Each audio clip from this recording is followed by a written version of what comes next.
Hey guys, this is Laura. I'm going to go through a Leaving Cert history essay with you today from the Irish topic 2, Movements for Political and Social Reform. It's the question, it was on the 2017 paper and a very similar question on the 2013 paper about the development and obstacles to Home Rule. Then as you can see on the screen in front of you there, the different aspects that I'm going to deal with today.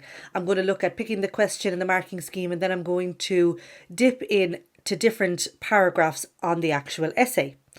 I do recommend you have a read of the entire essay yourselves to put it into your head before we start. It would just make everything a bit clearer for you. So let's get into it. Now guys, this is the question. So you have to make your choices on your Leaving Cert paper really quickly, and you need to be happy with your choices, and you need to be sure that you know all of the boxes that you have to tick. So these are a few things to look out for, and this question is a good example of it. Always look out for that little word, AND, and. It means straight away that there are two parts to this question.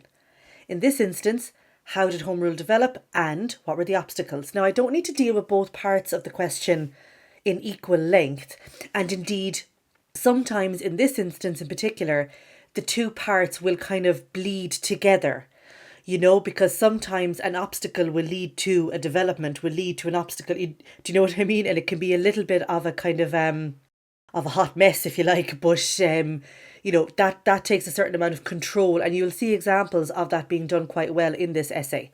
But just keep an eye on that and make sure you do every part of the question. I've highlighted the word Home Rule because it's what this essay is about, basically. And I want you to always remember to give some context, give some background. You see that there are dates mentioned in this question, but you need to talk about, like, how did this thing about Home Rule come about? What exactly was it? Set the scene for the reader.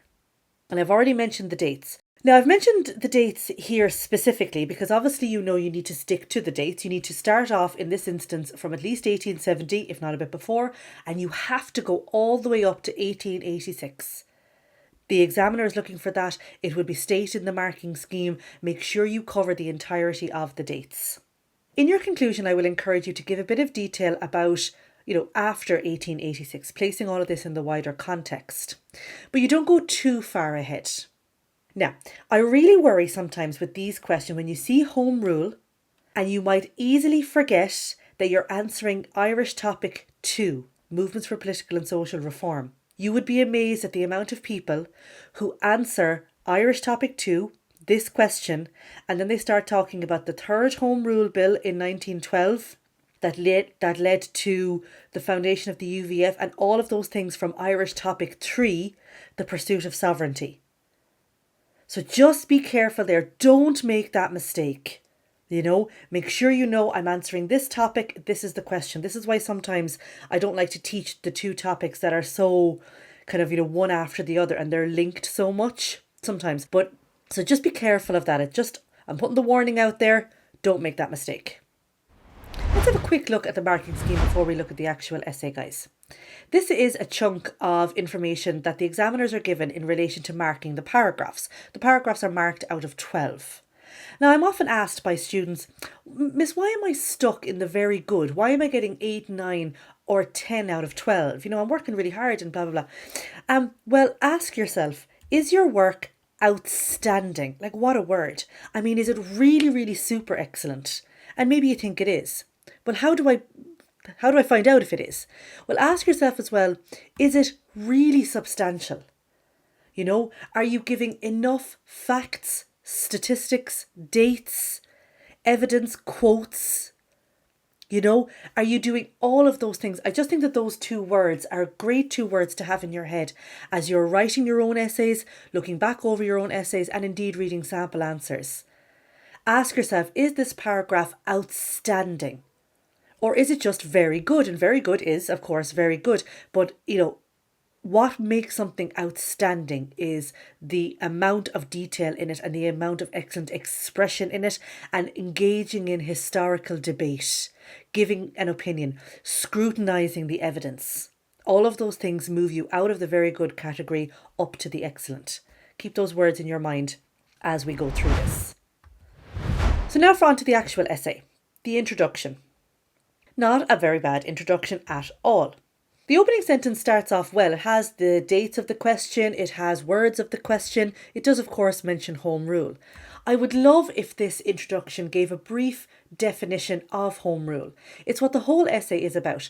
Now, having read the entire essay, I think you'd agree that the person who wrote this essay has a good idea of what Home Rule is, but I just think it would be smart to tell the examiner up front straight away, this is what Home Rule is, this is my understanding of it. I'm just talking 1 or 2 sentences there.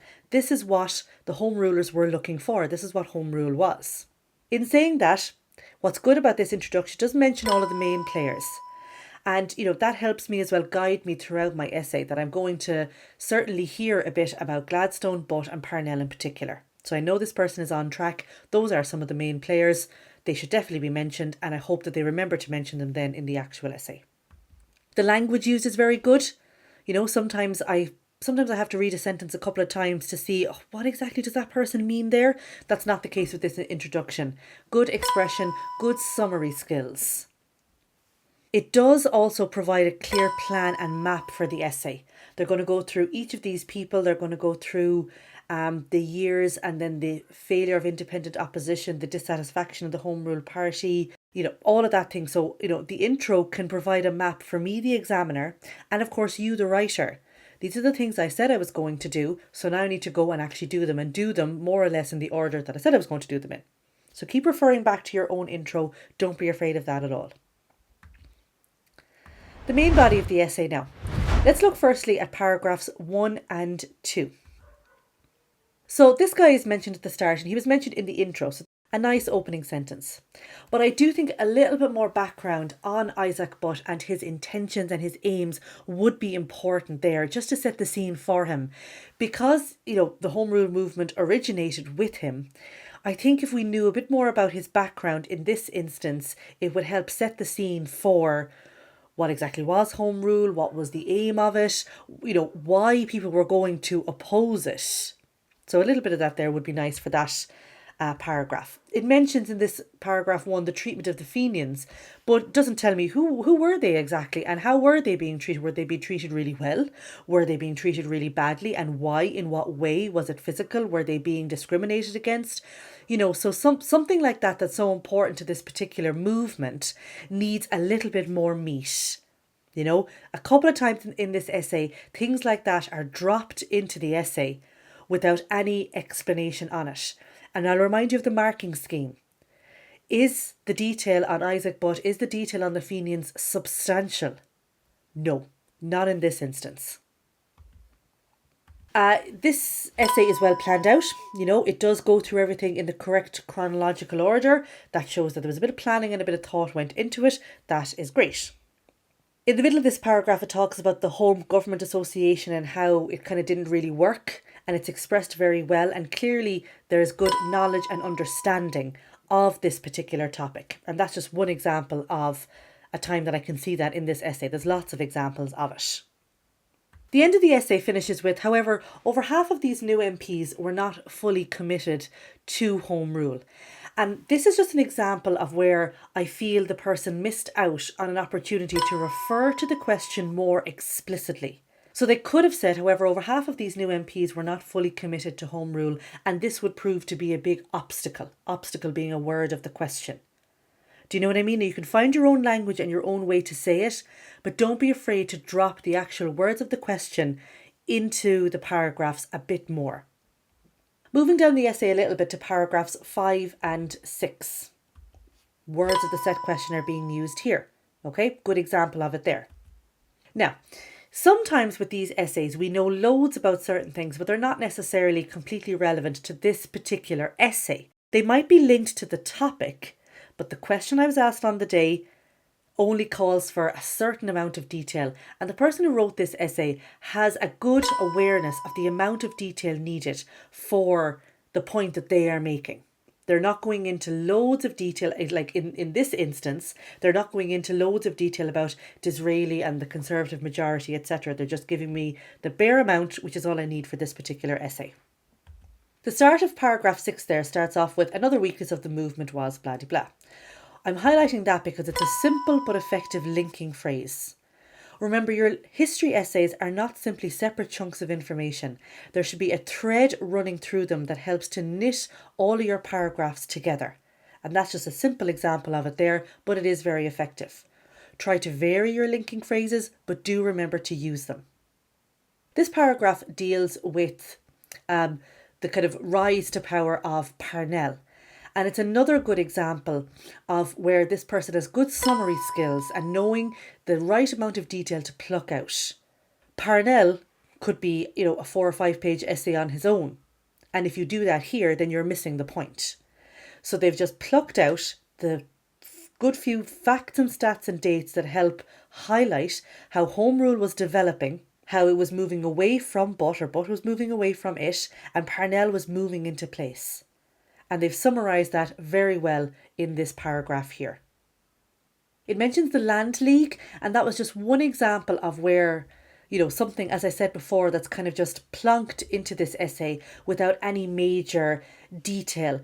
And I just feel that because Parnell was president of the Land League, and that brought a new layer of supporters to Home Rule, I just think that could be fleshed out a little bit more in this instance here, because the links being developed between the Land League and Home Rule, and the links being solidified, I suppose, between it and Home Rule, changes Home Rule, therefore develops Home Rule. Do you see where I'm going? So that's just something that I feel could do with a little bit more meat there.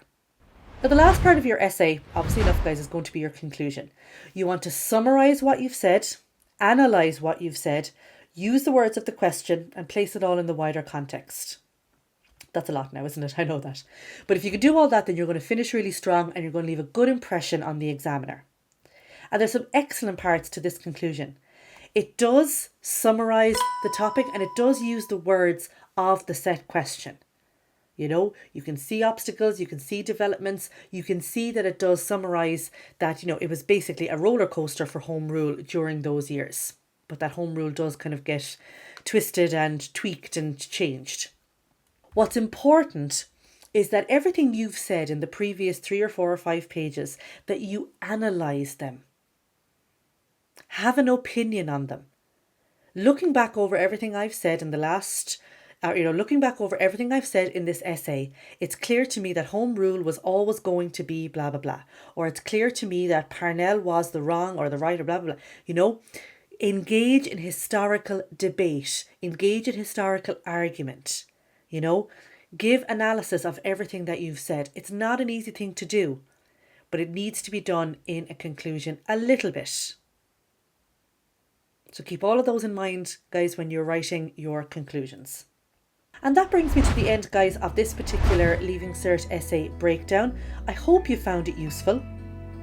Remember, you can find the full essay analysed on Studyclix for yourselves if you'd like a bit of detail on the paragraphs that I didn't specifically mention today.